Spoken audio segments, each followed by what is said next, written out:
Autrefois, il y a bien longtemps, mes chers enfants, j'étais jeune et j'entendais souvent les gens se plaindre d'une importune petite vieille qui entrait par les fenêtres quand on l'avait chassée par les portes. Elle était si fine et si menue, qu'on eût dit qu'elle flottait au lieu de marcher, et mes parents la comparaient à une petite fée.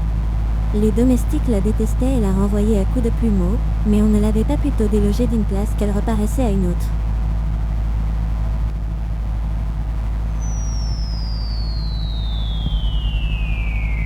Elle portait toujours une vilaine robe grise traînante et une sorte de voile pâle que le moindre vent faisait voltiger autour de sa tête ébouriffée en mèches jaunâtres. À force d'être persécutée, elle me faisait pitié et je la laissais volontiers se reposer dans mon petit jardin, bien qu'elle abîmât beaucoup mes fleurs. Je causais avec elle, mais sans en pouvoir tirer une parole qui eût le sens commun. Elle voulait toucher à tout, disant qu'elle ne faisait que du bien.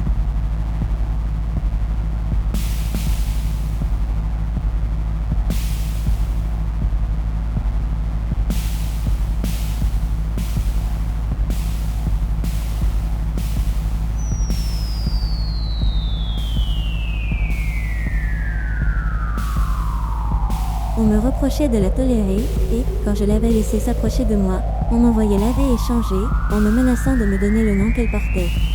C'était un vilain nom que je redoutais beaucoup.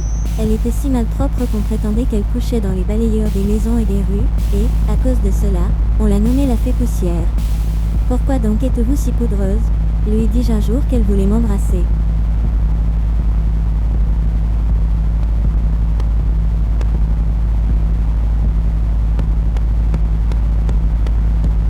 Tu es une sotte de me craindre, répondit-elle alors d'un ton railleur. Tu m'appartiens, et tu me ressembles plus que tu ne penses. Mais tu es une enfant esclave de l'ignorance, et je perdrai mon temps à te le démontrer. Voyons, repris-je, vous paraissez vouloir parler raison pour la première fois. Expliquez-moi vos paroles. Je ne puis te parler ici, répondit-elle. J'en ai trop long à te dire, et, sitôt que je m'installe quelque part chez vous, on me balaye avec mépris.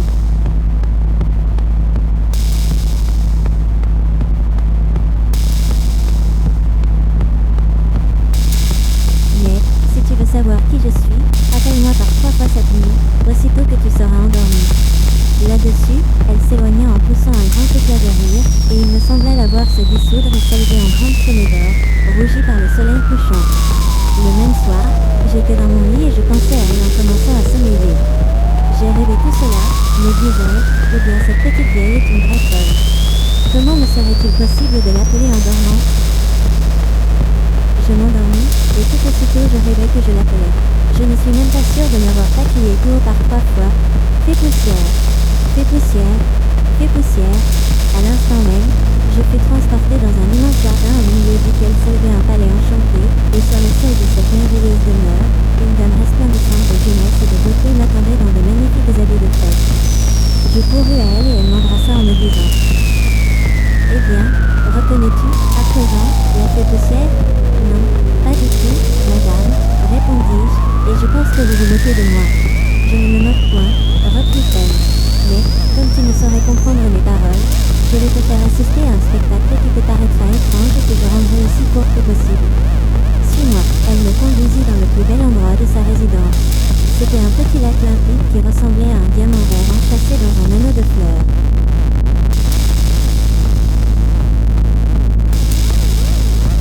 Théo se jouait des poissons de toutes les nuances de l'orange et de la cornaline, des carpes de Chine couleur d'ambre, des cygnes blancs et noirs, des sarcelles exotiques vêtues de pierreries, et, au fond de l'eau, des coquillages de nacre et de pourpre, des salamandres en vive couleur et au panache dentelé, enfin tout un monde de merveilles vivantes glissant et plongeant sur un lit de sable argenté, où poussaient des herbes fines, plus fleuries et plus jolies les unes que les autres.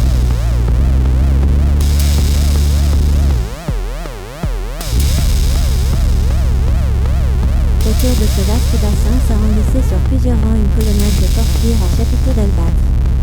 L'entablement, fait des minéraux les plus précieux, disparaissait presque sous les clématites, les jasmins, les gypsums, les bryennes et les chèvrefeuilles où mille oiseaux faisaient leur nid. Des buissons de roses de toutes nuances et de tout parfum se murmuraient dans l'eau, ainsi que le fût des colonnes et les vaches tapées de marbre de Taurus placés sous les arcades. Au milieu du bassin jaillissaient en mille fusées de diamants et de perles un jet d'eau qui retombait dans de colossales vasques de nacre. Le fond de l'amphithéâtre d'architecture s'ouvrait sur d'Orient parterres qu'ombrageaient des arbres géants couronnés de fleurs et de fruits, et dont les tiges enlacées de pampres formaient, au-delà de la colonnade de porphyre, une colonnade de verdure et de fleurs.